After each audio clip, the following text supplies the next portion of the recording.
Orcs.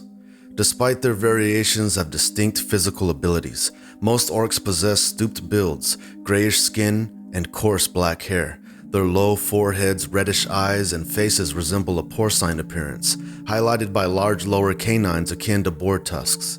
Their ears are wolf-like and end in pointed tips. While orcs are comparable in size to humans and other similar humanoids, they tend to be larger. Personality. Orcs have short tempers and are more prone to anger than some races. They are easily offended and impatient, usually favoring violent solutions and seldom considering alternative approaches to problems. However, their inclination towards action often leads to effective results. There are exceptions like the famed King Obold, who deviates from this typical profile. Society. Traditional Orcish culture is intensely warlike, and when they're not engaging in warfare, they often plan for it.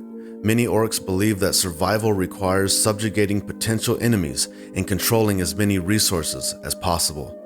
This mindset frequently places them in conflict with other races and even among themselves. Gruumsh and his pantheon reinforce this belief, teaching that other races are inferior to orcs. Orcs typically belong to a confederation of tribes, loosely united under a powerful chieftain. While bands from these alliances may roam far from their origins, they still recognize orcs from the same tribal network as kin. In most orcish societies, males hold dominant positions, females often viewed as valuable possessions or, at times, merely as property. Male orcs take pride in their number of wives and sons, as well as the scars they've earned from battles and rituals. The possession of slaves is highly valued among orcs, though only a few actually own them. Rather than constructing their own cities, orcs tend to occupy pre-existing settlements, enhancing their defenses or establishing smaller camps and lairs, frequently in natural caves.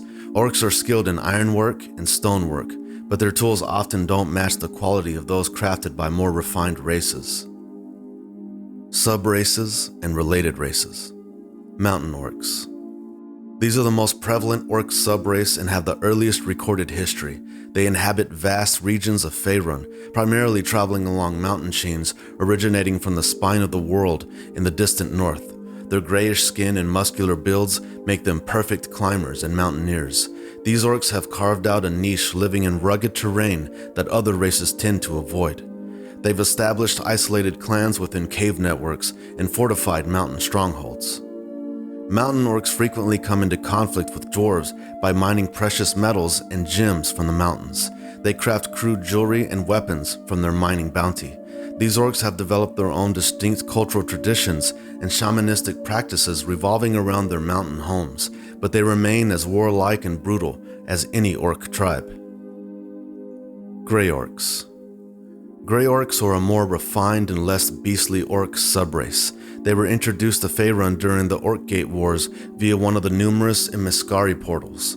While as fierce as their mountain orc kin, Grey Orcs don't share the same conquering ambitions. They are a more refined, less beastly orc subrace, but often act on instinct, making impulsive and sometimes illogical decisions.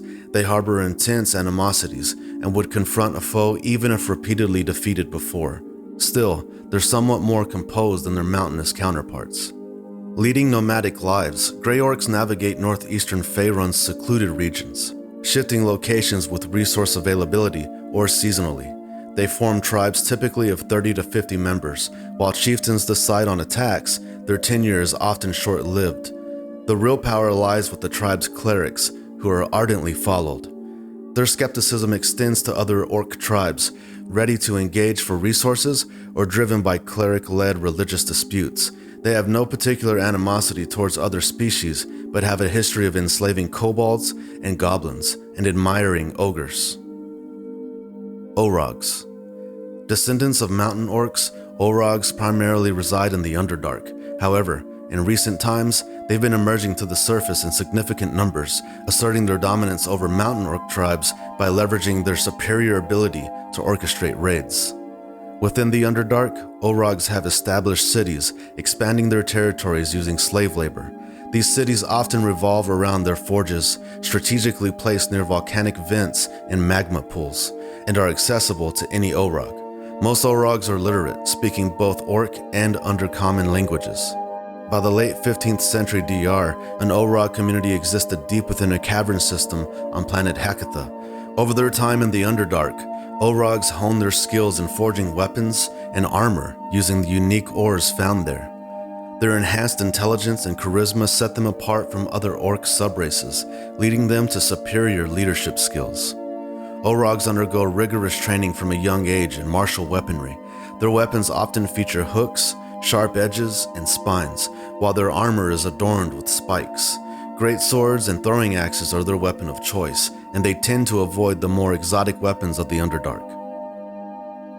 Ogrelands. Ogrelands are a rare hybrid race born from the pairing of ogres and orcs. They tend to be even more aggressive and ill-tempered than their orcish kin. They have high strength and constitution, dark vision, an intimidating presence, powerful builds, and the ability to inflict devastating critical hits. Physically, Ogrelands combine traits from both races. They have the muscular, hulking frames of ogres with the reddish skin and pig-like faces of orcs. They stand between 6 and 7 feet tall and weigh over 200 pounds. Due to their mixed heritage, Ogrelands rarely fit in with either orc or ogre societies. They form their own small tribal bands, usually in mountain areas, but they share the orcish tendencies toward raiding and savagery. Ogrelands favor violent raids against civilized areas, especially dwarven strongholds. Adventuring Ogrelands hope to prove their might through deeds of strength and brutality.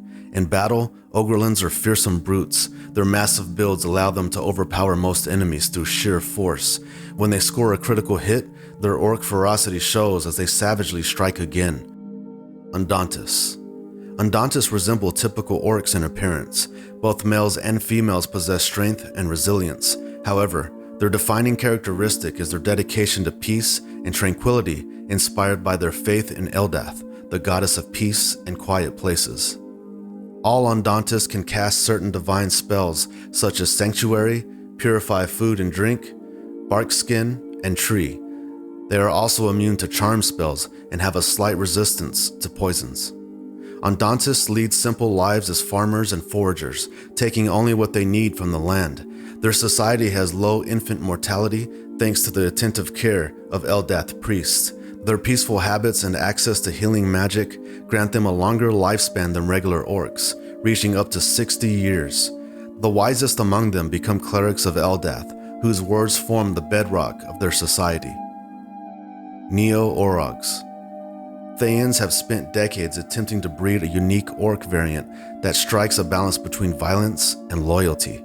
Their efforts culminated in the creation of Neo-orogs. The main limitation of this new breed is their slow reproductive rate, restricting Thae to fielding only a handful of companies. Red Neo-orogs are primed for elite battle roles, whereas black Neo-orogs serve as archers, scouts, and infiltrators. Every single Neo-orog resides in barracks established and overseen by the Red Wizards of Thae, ensuring their loyalty and service remain inclusive.